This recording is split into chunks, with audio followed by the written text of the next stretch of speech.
It is safe to assume the Bucks front court is going to look much different next year. But is that for reasons we have not discussed? Camille and I dig into that. Take a look at the what ifs surrounding the Eastern Conference champion Indiana Pacers and the rehab that continues for Damian Lillard next on today's Locked On Bucks.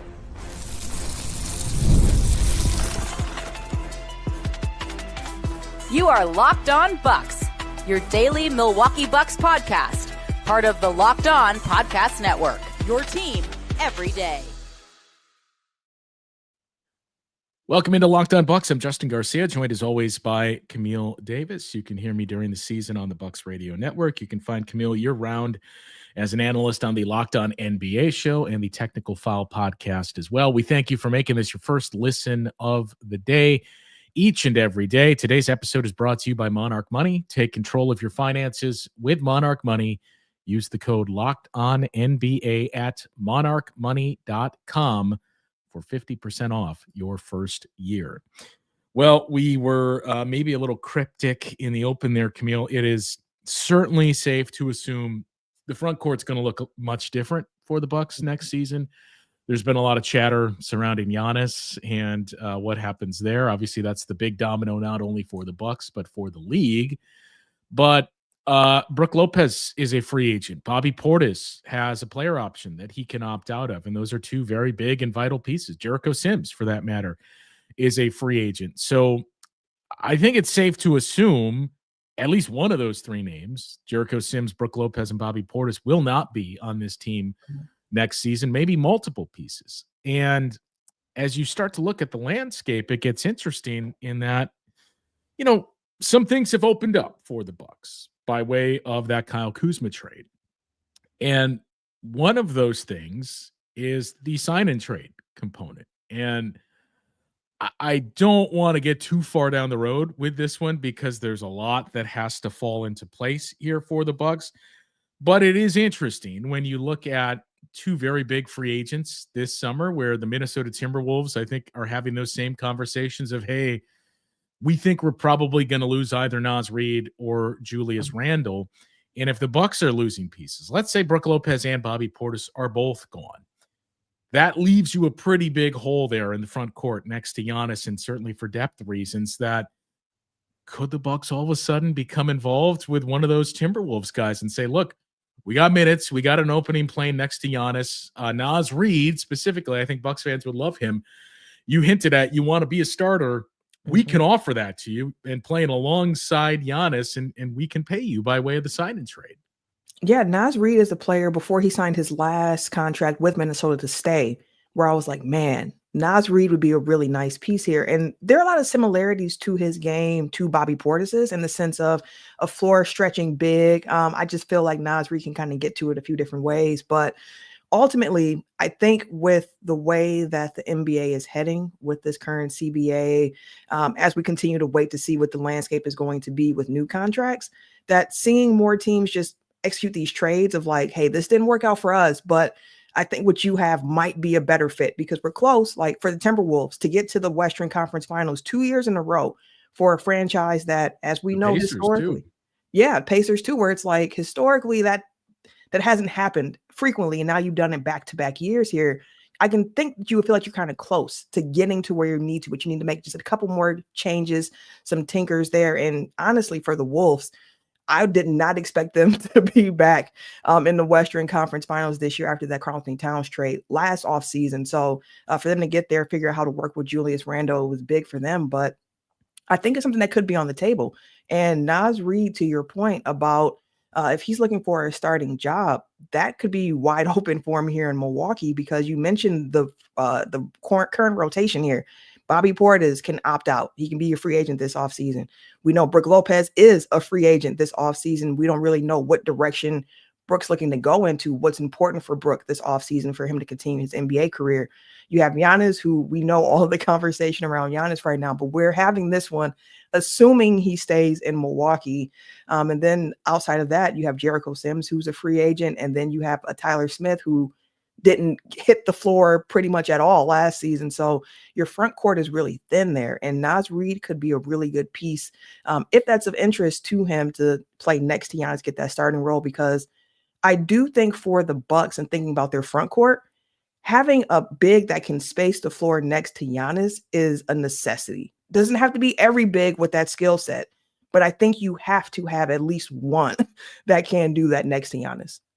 I think there's pros to both those names that we mentioned in Julius Randle and Nas Reed. Obviously, Nas Reed is younger, and his shooting, especially to your point, pairs nicely with Giannis. I suppose let's just get this out of the way. I don't expect it to happen. Not to get all clickbaity.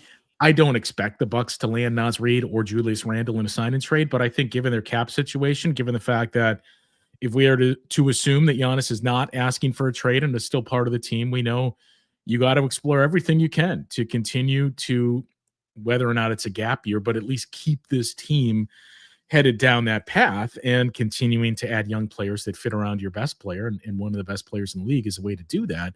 But it is worth at least mentioning because it is a possibility now because of that trade that sent Chris Middleton out. It brought in Kyle Kuzma, and it gave you those levers to pull. And we should point this out too with sign and trade. So if you are the team acquiring the player in the sign and trade, you're hard capped at the first apron. But everything else we've talked about, the machinations the Bucks can use and levers they can pull, using a biannual exception, using the non-taxpayer mid-level, those hard cap you at the first apron as well. So I think it's safe to assume the Bucks are going to operate as a below the first apron team this season.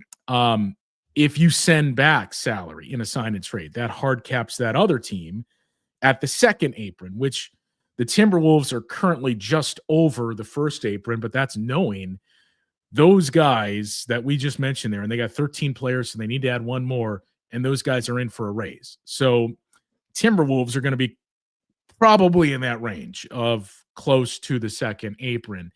In terms of the fits, again, I think everybody would say, well, Nas Reed. Mm-hmm.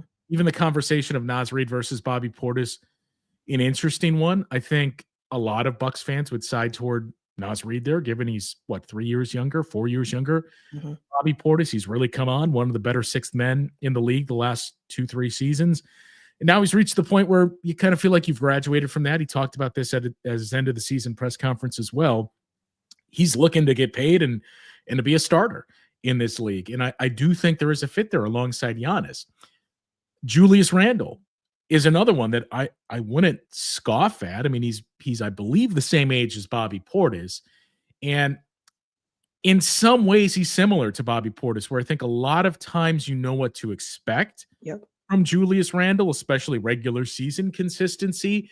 There's certainly some questions on the defensive side and how that translates to the playoffs. But I think one thing that he does provide that the Bucks are really in need of, we talked about all through last season, he's a very good passer and he's a good secondary creator. And that is something the Bucks are going to continue to have to find here as they move down this path. The one, I suppose in a vacuum, if I had my choice, I would choose Nas Reed.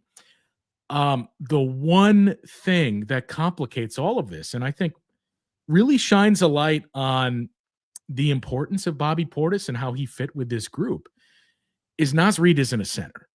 Right. Nas Reed is just a 4. And a lot of Bobby Portis's value to you, which is why I think all things considered, you're better off just having Bobby either opt in or work something out where he opts out and you sign him for a 3+1 or something along those lines, is the consistency that we talked about. You know what to expect from Bobby Portis every game. Every game is another piece. Like the only games he missed last year were the suspension and when his grandmother passed away. Other than that, Bobby Portis has been an Iron Man for you. But his versatility, that he can play the 5, he can play the 4. He isn't just pigeonholed into that one spot, which is something that a lot of times I think goes unnoticed. Yeah, and I think for Bobby too, I'll give him a lot of credit because I had questions just around is Bobby Portis the right fit for this Bucks team once they acquired Damian Lillard? Because when I thought about when they initially signed Bobby, it was kind of like we need that scoring punch to kind of balance out all the defense that we have on our roster because Bobby Portis has never been known as a defensive big. It's the scoring that he can give you, their versatility in that sense. But I feel like this season, especially after the trade deadline and the few games that he played and then getting to the playoffs, like I'm not saying he's like a rim protector or anything like that, but I felt like the effort was a lot better from Bobby defensively.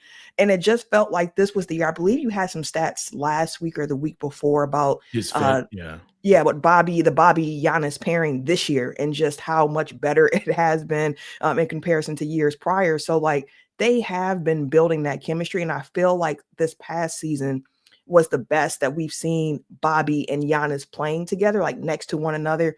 And maybe that's in part because, you know, he wasn't asked to be doing a lot of drop coverage as much. He was able to kind of scramble, switch a little bit more, and just using him in a better position. And now my opinion of Bobby is even higher than what it was before, of like, if the Bucks can find a way to keep Bobby Portis, who, as we mentioned, 30 years old, younger than Giannis, but, you know, around the same age, and they built this chemistry, like in the front court, thinking about all the other change that might be around them. If Brook Lopez does leave, I think it could also be helpful in accelerating, like just being able to have those two together and continue to build off of that could also be beneficial for the Bucks going forward. Yeah. Some additional thoughts on that trio moving forward here. Also, we got another update of sorts on Damian Lillard and his continued rehab.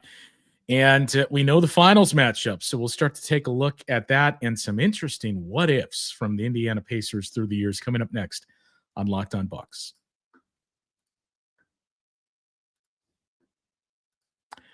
Ever check your bank account and wonder, where did all my money go? Between dining out, online shopping, and entertainment, it's easy to lose track. That's where Monarch Money comes in as your personal CFO, giving you full visibility and control over your finances.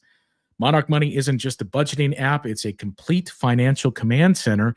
You can track all your accounts, investments, and spending in one place, so you stop just managing your money and start building wealth. When you start using Monarch Money, you'll be surprised how much you realize you're spending on things like food delivery. It allows you to budget smarter and save more money. Instead of juggling multiple apps, you can use Monarch to check your finances, track your spending, and even plan long-term goals. And it makes managing money with your partner smoother than ever, so you can track shared and personal accounts, set goals, and stay on the same page without the stress. Take control of your finances with Monarch Money. Use the code LOCKEDONNBA at monarchmoney.com for 50% off for your first year. That's monarchmoney.com, code LOCKEDONNBA for half off your first year. Okay, so I suppose the last thing to point out when we talk about the fit here, Nas Reed isn't a great rebounder, and how many times do we talk about rebounding with bigs for this Bucks team? So there's that to keep in mind. But, you know, as we've talked about before, I think assuming Giannis is still in this team, the thing is you have to find the right bigs that fit around him. You need floor spacers and guys that can knock down shots, and ideally guys that have some mobility and versatility to play alongside him and keep that defense humming. I think Nas Reed checks some of those boxes. Julius Randle checks some, but there is no real perfect fit that's out there. Again, the Bucks could do this. That's why we led with, hey, let's keep an eye on this, because I'd be surprised if all those guys are back in Minnesota. We don't expect all the guys to be back in Milwaukee. So let's just monitor this, because Bucks are going to be probably around that first apron, under the first apron, if they're using things like those exceptions, and a sign and trade caps that for you as well. You can take in money, which the Bucks now have that space to do. So it's not anything you can dismiss outright, which we could have the last couple of years. That's the interesting thing to keep an eye on. And frankly, you know, for some of those guys too, same thing we've talked about with players like Bobby Portis. When you look at, okay, who are the teams that have cap space, that don't need those things like a sign and trade to go out and acquire them?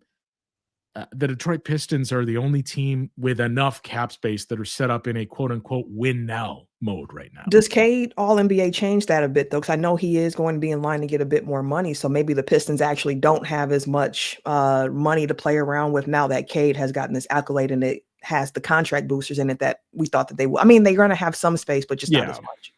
Yeah, they're still going to have some. To your point, it's not where it was before. They were, what was the figure? About $25 million was what they were projected to have, I believe. And actually, I don't know if this includes the Cade trigger. So they're going to have enough to take on one of those contracts in this scenario. But yeah, of all the teams that have cap space, I mean, that's it. The Rockets have $10 million. That's for either of those two guys. Nas Reed's looking for more than that. Julius Randle's making more than that. The Timberwolves, same story. They can pay to keep those guys. The Wizards have just a sliver of cap space, but they're not a desired landing spot. And then you got the Brooklyn Nets, who have a ton of cap space. But who are you going to be playing with, and who else is on that roster? So I do expect there's going to be a lot of trades this summer. To your point of this didn't work for us. You try it out, and we'll take on this thing that didn't work for you. I think you're going to see a lot of that across the league this summer. Yeah, same here. And that makes it kind of interesting. Like, I heard Shams mention that he thinks that this is going to be a really busy offseason with just a lot of different moves happening.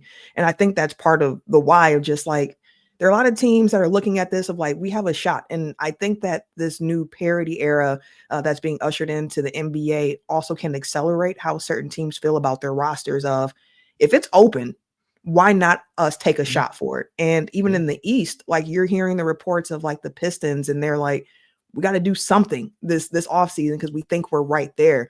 I think we're going to see a lot of moves in part because, again, the CBA is causing it, but also a lot of teams are thinking they're in position where maybe we are only a couple of moves away from being able to really make some noise come playoff time. And that makes for an interesting dynamic, because that's part of why we've talked about for Giannis, like, stay in the East. Like, it makes some sense here. Like, the East is pretty open. And I can see a lot of teams attacking this offseason in a way of like, if we can just figure this out, I like our opportunity to go forward. Yeah. And I mean, we see a lot of chats too about, hey, we need a wing more so than a big. Well, on the surface, yes. But if, with all the flux you have in your front court this offseason, you may well need a big more than a wing. And same team applies there of, okay, can we interest you in a sign and trade for Nickeil Alexander Walker, things along those lines. It's just to point out there are other avenues the Bucks have to explore. And I know we led with this discussion, and I think I think we both said, I don't expect this to happen. The big reason is, what are you giving back in a sign and trade? Yeah. Like, usually it's, we'll take on this player, you're signing him, you're sending him to us, and we'll give you a couple of second round picks or something along those lines, depending on the value of the player. Maybe it's a late first round or something like that. Bucks don't really have that to give. So outside of we got a young player that maybe you're interested in, that's about it that the Bucks can offer. So that's the biggest reason of why I don't think that would happen. But again, it's a path the Bucks do have available to them here this offseason. Speaking of offseason, we talked about this a couple of shows ago, that we've continued to see these updates from Damian Lillard and continuing to get out there. He was in the, I don't even know what you call it, but if you're rich enough to afford it, to work on your rehab, we've seen him on the treadmill working out now. So look, we both said, I am not going to doubt Damian Lillard and his ability to recover from this. It's a long road. And that's, I think, the thing that we should point out. The Bucks aren't going to get any type of exception or relief for that, because he has to be ruled out through June. I don't think that's going to be the case. I mean, we're already seeing him do some physical activity here. Can you expect him back for the playoffs? Probably, but the larger discussion is, what version of him is going to be available for the playoffs? You've seen a lot of, well, it's basically a year, and people point out the KD injury. Well, that was 18 months. What gets lost in the shuffle there was that was also the following season was extended and bumped out because of the pandemic. But still, I don't think we can realistically expect Damian Lillard to look like the guy that he was leading up to that injury in April of next season. Yeah, the Dame piece is tough. One, I love seeing him attacking his rehab. I knew he would, with the mentality that he tends to have of, listen, this isn't the hand I wanted to be dealt, but I got it, so I'm about to play it, and I'm gonna make the best out of it that I can. And I don't doubt Dame's mentality of attacking rehab, what he'll be able to do once he comes back, in the sense of he's going to still try to beat Damian Lillard. But what we've seen from other players who've had Achilles injuries is that the game's a little bit different for him coming back. So thinking about how a smaller guard it's going to continue to play post-injury, the thing that I've been saying is, with Dame's injury, I do think if the Bucks do retain Giannis and they move into this more Giannis-centric offense, that's actually a pretty good situation for Dame to walk back into, because the ask of Dame wouldn't be, okay, now that you're healthy, come back in here and continue to run the offense how you did before the injury, but more so of like, hey, we're running this offense through Giannis right now. It's going to give you a time to kind of reacclimate to playing NBA ball here as an off-ball player. And we'll be able to still find you your spots there, but you can kind of ease yourself back into the game. And if Dame is a player that is going to come back late in the year, we've talked maybe post All-Star at best or somewhere in there. Who knows what the timeline is actually going to be. But when thinking about the roster, I do think it's kind of interesting to think of the Damian Lillard piece of it. Like, if you're not expecting him before the trade deadline, which I'm not, again, we don't know, he could surprise, but Damian Lillard is going to kind of be like a trade deadline player, where it's like we're adding him onto the roster later on into the year. So it's interesting to think about what this team needs to do to get to that point, and how the identity might change until Dame comes back, and then how can Dame fit back into that once he's healthy.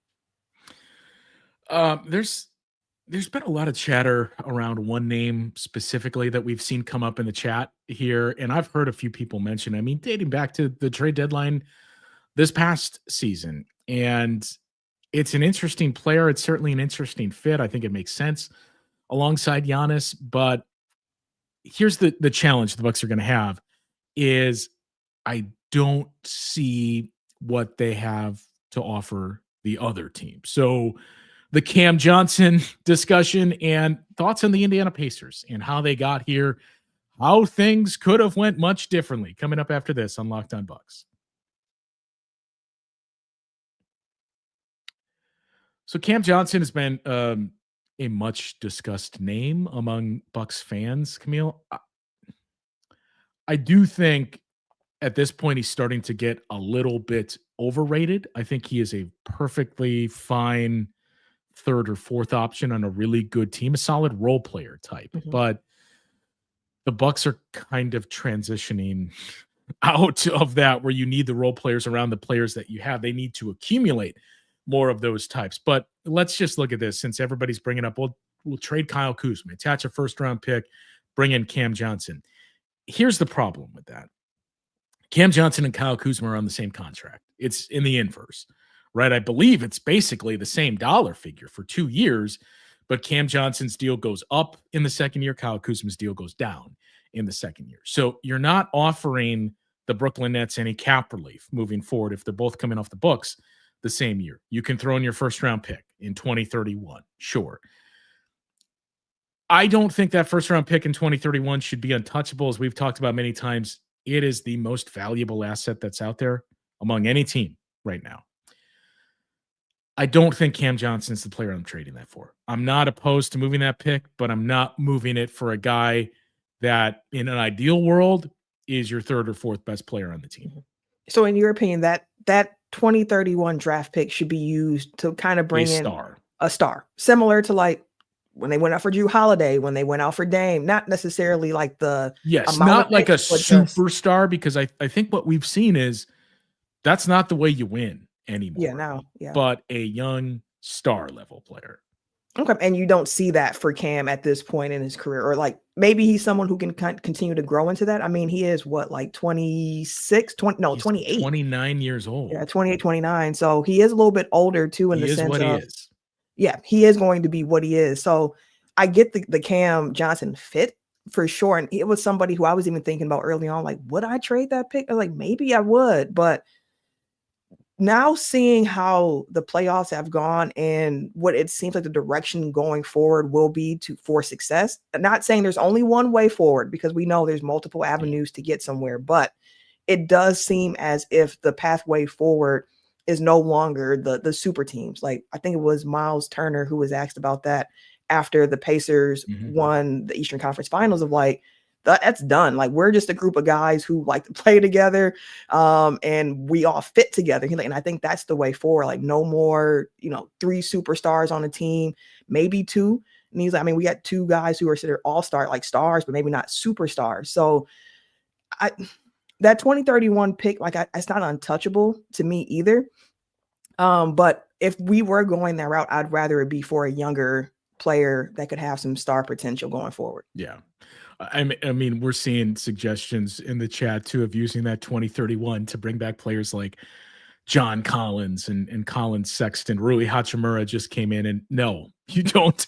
Look, the reality is Giannis is either not on the team in 2030, or at that point, that's 5 years from now. We're talking about a 35-year-old Giannis that's starting to transition into that phase of his career. The reality is that is going to be a really good pick, potentially, depending on the lottery, but it's going to be a lottery pick in all likelihood that you're giving up in 2031.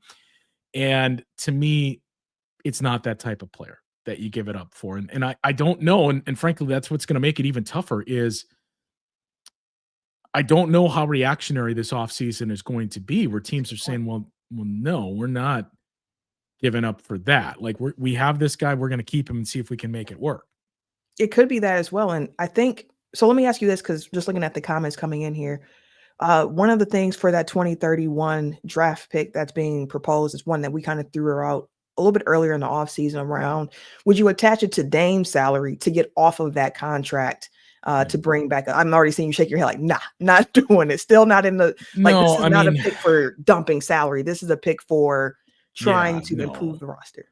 No, and I think in that case, you just, I hate to phrase it this way, but you just kind of take your medicine, right? Like, Dame is under contract this season, and then he has the player option for 26-27. I think it's safe to assume he's going to pick up that player option, but then it's an expiring contract. I'm not attaching a 2031, as valuable as that projects to be, just to get off of that salary, especially if the reality is, look, even if we have Giannis saying he doesn't want a trade, you're looking at years where, I guess we could say down years and gap years, but as we discussed before, well, if we're saying a gap year, as some people have deemed it, is, Bucks finish like 6th in the East and lose in the first round, or maybe in the play-in tournament and don't get in.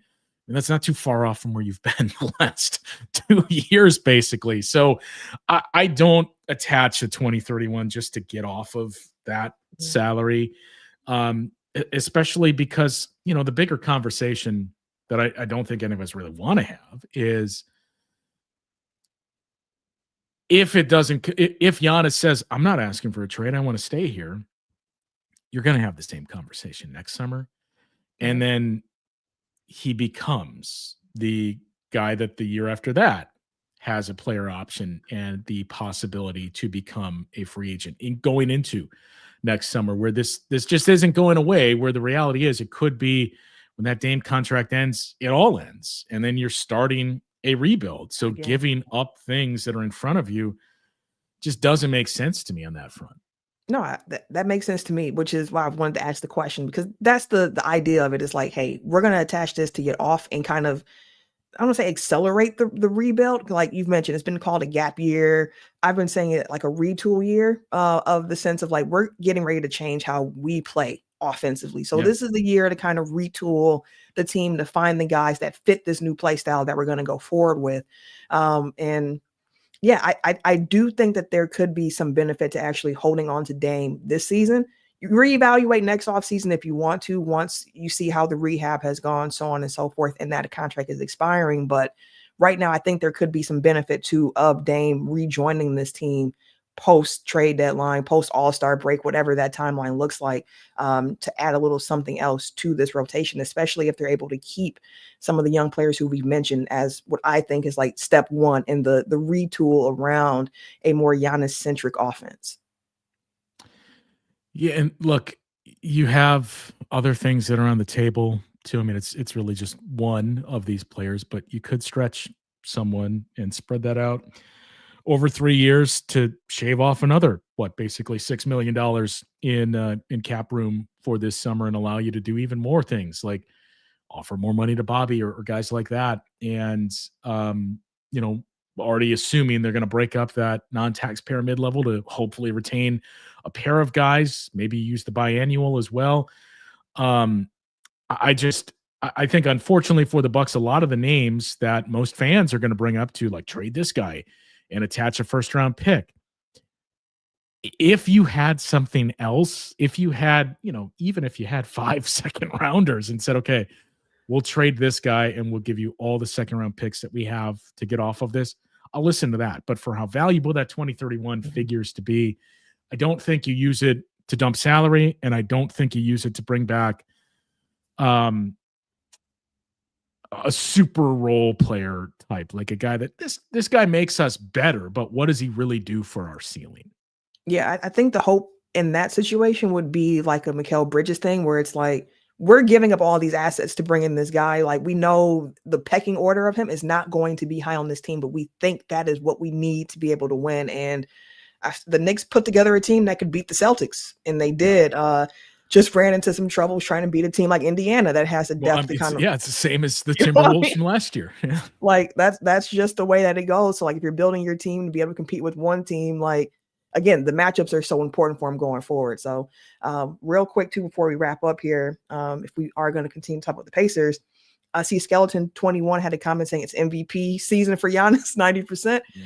And I think that, again, should be part of the pitch to Giannis about the staying in Milwaukee. It's a retool year. We're going to be doing this, but you're going to have the ball in your hands a lot. You've already put up gaudy numbers. You've been the top 3 MVP finalist for the last 3 years consistently. So you might be able to put up some numbers that can even boost that case a bit more for you while we're trying to figure out this next era of Bucks basketball.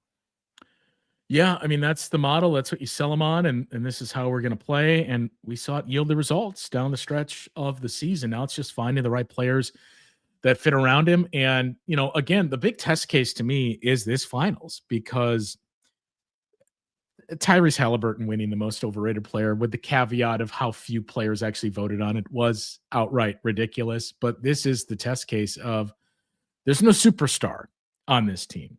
There's a lot of really good players that fit around each other. And if they win, is this the model that teams are pushing forward?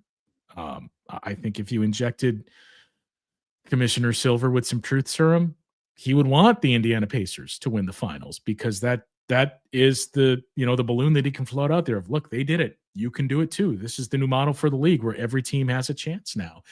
And, that's the interesting part, is all the what ifs surrounding this team. Just to keep it brief, Camille, but we talked about before, Rick Carlisle thought he was getting the Bucks job in 2021. Was that the reason he resigned from Dallas? No. But the writing was on the wall. They were headed towards a split. He did not have a great relationship with Luka Doncic, and I think Rick knew, I'm probably fired next season. So he resigned. I believe, I had to go back and look at this, but I believe he announced his resignation the day after the Bucks lost game 2 to the Nets by 49 points. And I know it was during that Nets series. There's certainly chatter. Rick is keeping his eye on the Bucks and thinks he's getting that Bucks job and coaching Giannis. You won a championship. So you could say, well, what if? What if we had Rick Carlisle, who's certainly a great coach and one of the more underrated coaches in the history of this league, I think, unless he gets this championship here with the Pacers, then he's going to start to get that due. But you got a championship in that year. So it's hard to push back against that. But that's one of the bigger what ifs with the Pacers. What if they don't get Rick Carlisle? What if they didn't do things like, okay, we'll pay Bruce Brown an insane amount of money for 1 year, because that's a walking trade exception that we can then use to get Pascal Siakam, the Paul George trade, and what that yielded them and the Oklahoma City Thunder. But one of the other ones that gets lost in the shuffle, Camille, is maybe the bigger what if.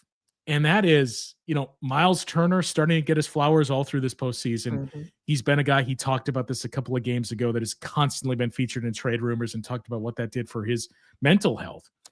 But remember 3 years ago when the Pacers signed DeAndre Ayton to a monster offer sheet and the Suns match? What happens if the Suns don't match and then they move Miles Turner and this team doesn't look anything like this?